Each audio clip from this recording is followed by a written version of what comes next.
Ha'anava b'machshava. We're up to page Kuf Tes Vav.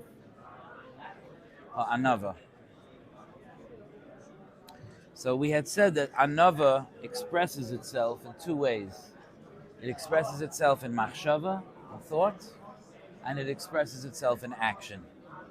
And the Mesilas Yesharim had taught us a very, very unique, important yesod, that while other midos, sometimes even if you're not there inside, you can at least do them on the outside and hope that the chitzonius will be ma'or the pnimius, that by doing the mitzvah it'll spark it. Like sometimes you can, like in English they say fake it till you make it. Like to do that with or mitach shalai lishma ba lishma. There's our concepts that sometimes I can go through something and and I'm not faking. I just responded to an email yesterday from someone, a guy I don't know. Someone sent me an email. Someone who listens to Shiurim, thanks to you, Devin Mayer.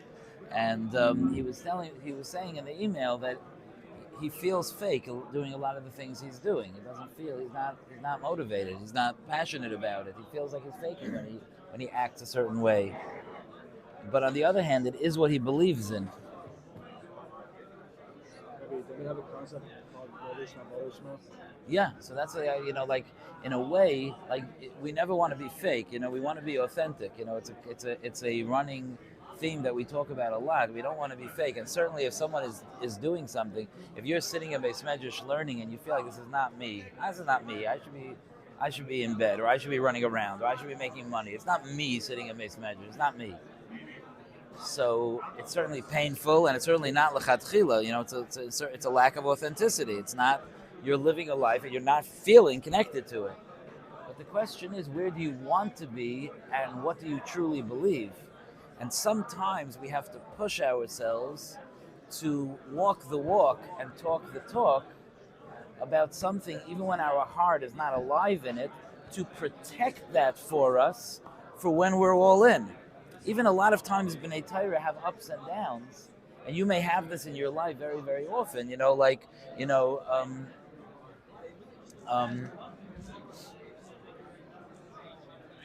Let me ask you this question. Two Chassanim sitting across from me. Let me ask this question, okay?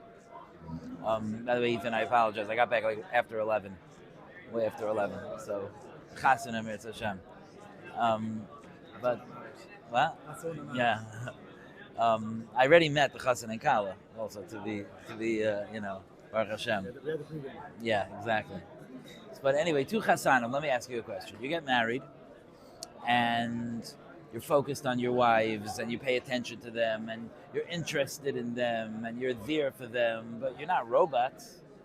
And life could get stressful and things could get busy and your wife could get into a funk, and there could be moments, days, where maybe you're not super interested. You're not super focused. You're not super inspired and motivated to spend time with her. So what should you do? Should you say, hi, I'm not really motivated to spend time with you? Should you say that? Or should you continue to walk the walk and talk the talk, even though you're not feeling it inside? What do you think? I think eventually you're in a down right now, but you're going to be back in. Right, so that's exactly the point. In other words, you're not lying to her. You're not faking to her. You're maintaining the relationship because it is what you want and it is where you're focused, and the fact that these days are hard days is not a reason to tear it all down, because then you can't build it back up again. It's a very important thing. We always talk about authenticity, but you could over-authenticitize. I just made up a word. You could overdo it. A guy, let's say it happens, a guy goes through a Nisai and he comes to yeshiva every day and he learns and he davens and this and that, and one day he's feeling angry at Hashem. So what should he do? He should tear his yarmulke off his head, throw it to the ground, and walk out? That would be very authentic. But think of the climb that he would have to climb to get back to where he wants to be. So the healthy thing in that case is for him to acknowledge to himself. Don't fake to yourself. To acknowledge to himself, I'm not feeling it today, but I'm going to do it because this is what I believe in. You think a Rebbe is in the mood of saying shir every time he says shir? You think in a relationship, even as friends, we're always in the mood of our friends? Do we tell our friends, not in the mood of you this week? I'm sorry, I'm not in the mood this week. We don't do that. Why? Because we're liars? Because we're fakers? Because we're hypocrites? No, because that's the way we maintain the structure for what we truly believe and what we want to connect. Now, if a person has a perpetual, ongoing issue that he's not feeling connected, he needs to question that and deal with that and open that up and try to figure out what's blocking. If it's what I believe and it's what I want, what's blocking me? The person has to know that, but you have to be, we do sometimes put the ma'isa before the machshava. We do that. We'll put action before the way we feel.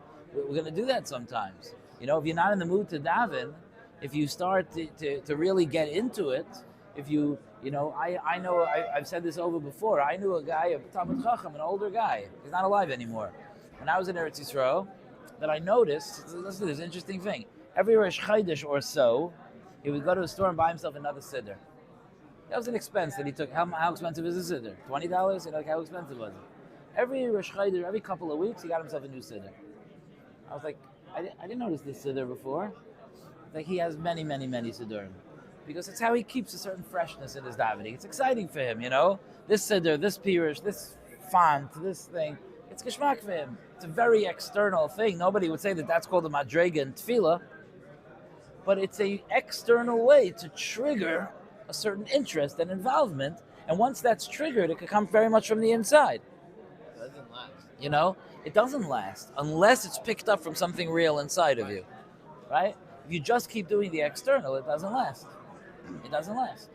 Just like with a relationship, the externals pull for enough time to be able to build something real.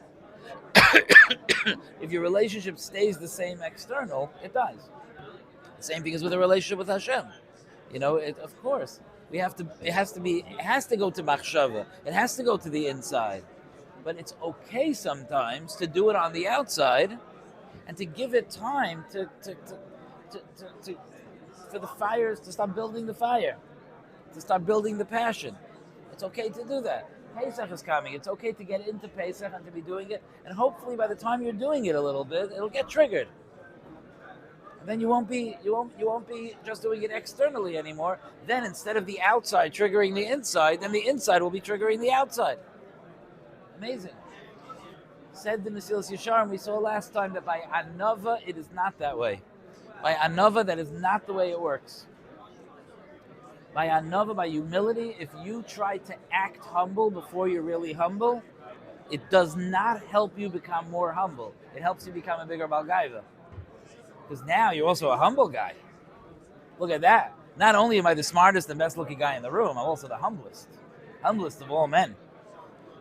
That's not very humble, is it? So you have to be very careful. Humility, Anava, is unique. Acting humble is also kind of being humble in a sense. It's not so simple.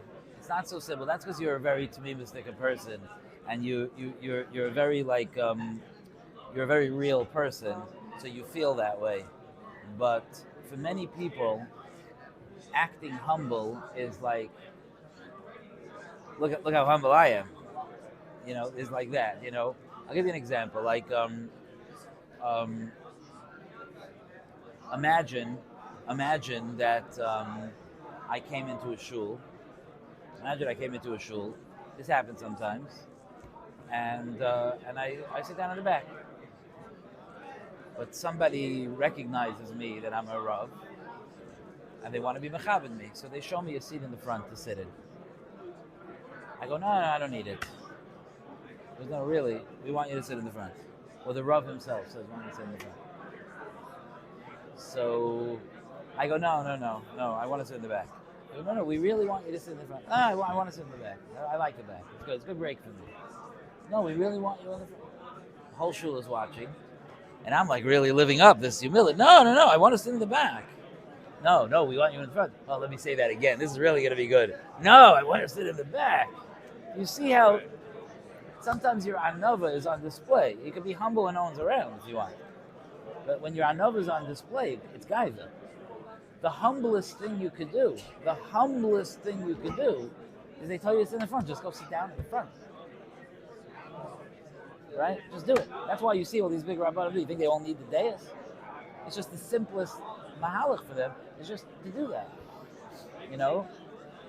So that's an important nekuda, and this can happen in many different ways, like imagine the Rosh Hashiva got up by his Sikha on Monday, and he said, guys, I've been working on my Midah V'Anova. I don't want you to call me Rabbi Sachs anymore. From now on, I want you to call me Mr. Sachs. Because I'm working on being humble. I don't have to go be rabbi. I can be Mr. Would that be humility, or would that be some kind of a external facade of attention? But do you think he would ever do that? No. It's not. Sometimes leave well enough alone. Sometimes drawing attention to something and doing it is the opposite. When someone doesn't have anava on the inside and he acts like it on the outside, it's external. It's unhealthy. It's unhealthy. It's just not healthy. You know what I'm saying? This is a complex issue, but it's important to realize. So we have to start with machshava. Let's start with machshava. Ha'anava b'machshava. Anava in thought. He sheyisboinein ha'adam, that a person should be thoughtful. Think about this.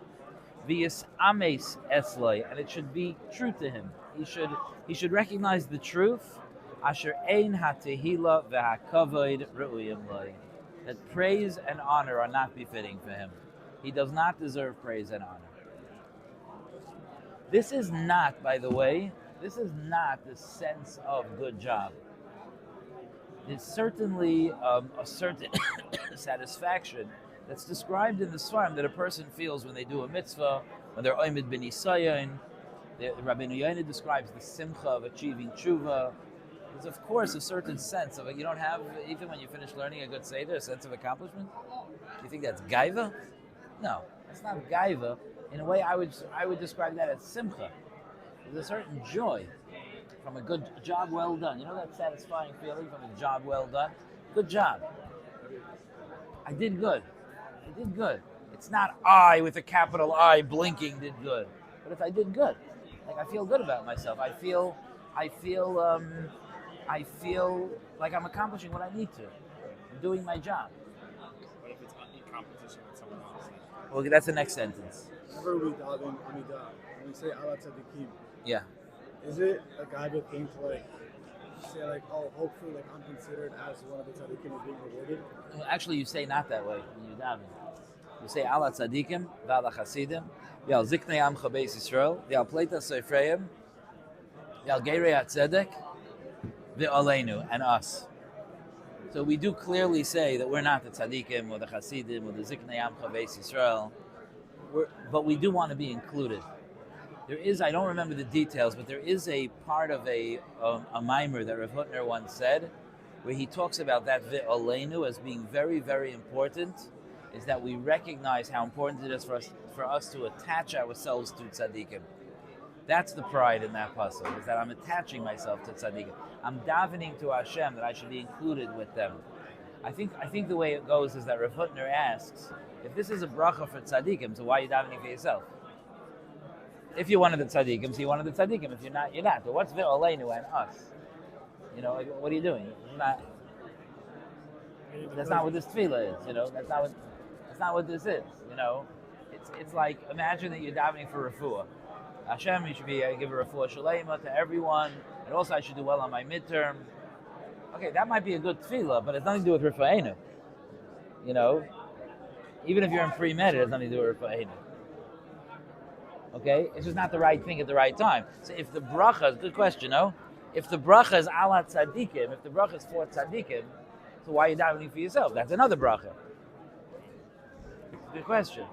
The answer is that by virtue of the fact that you're connecting with tzaddikim, you're davening for them and you're being ma'arich them, that's your connection to them, and then some of their bracha could rub off on you.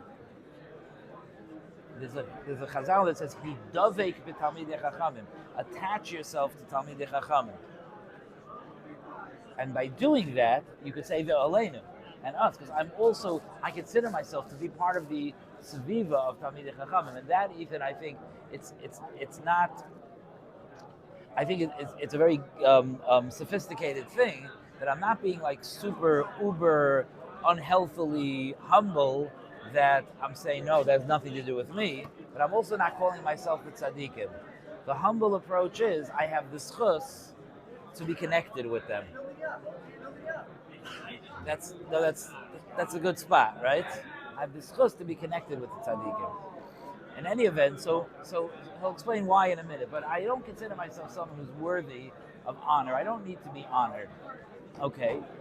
Kol sheked, and that's the case that what you mentioned.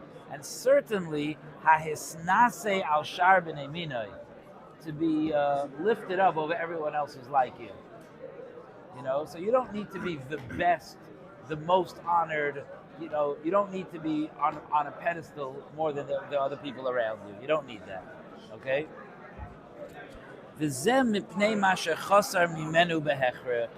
And that's because of what, by definition, is missing. Because all of us are chaser, right? We're all chaser. We're all missing. We're all deficient in different ways, right? You ever met a person who didn't have a deficiency? There's no such a thing. We all have our deficiencies. We all have our areas where we need to grow. Okay? We all have our areas where we need to still accomplish. That's what it means to be a human being. That's the nature of being a human being. And also because of what we do have, which he'll explain later. So he says, he says, in terms of not feeling like such a balgaiva because of what's missing, he says that's pashut. It's impossible for a person on any madrega. There's nobody who could claim that I have, like, I'm mostly perfect. No, nobody could say that, okay? And it becomes highly suspicious if somebody does. Even saying that contradicts. Yeah, exactly. That's a big chisaron to say that, you know? Oy mitzat tiva, it could be by his nature. You know, some of us struggle with things, many of us struggle with things that are our nature. Maybe we feel like we're lazy, or we don't accomplish, or we don't have such stamina, or, you know, there are things in our nature that are not perfect. You know, don't be such a balgaiva. We have these limitations. We're limited people. We're like, calm down. We're limited. Oy mitzad mishpachtoi, o kroivov, a person's family and relatives. You know, our family and relatives is not always all that it's, you know, cracked up to be, and not all. You know, like, you know, sometimes we find ourselves part of families or have relatives that, like, I don't know if we should walk around such a balgaiva, you know, when we have our things that we, you know, that we daven for should be better and more whole. We have our stuff to deal with. Not that it's our fault. He's not noticed that the Mesilas Yesharim is very important. He's not saying that these chesroinus are your fault. He's just saying nobody is perfect. And of having a sense of my lack of perfection prevents me from making myself bigger than the people around me. It's not your fault if you have family members that aren't perfect. It's not your fault if part of your nature is not perfect. That's what it means to be a human being. But being a human being is humbling.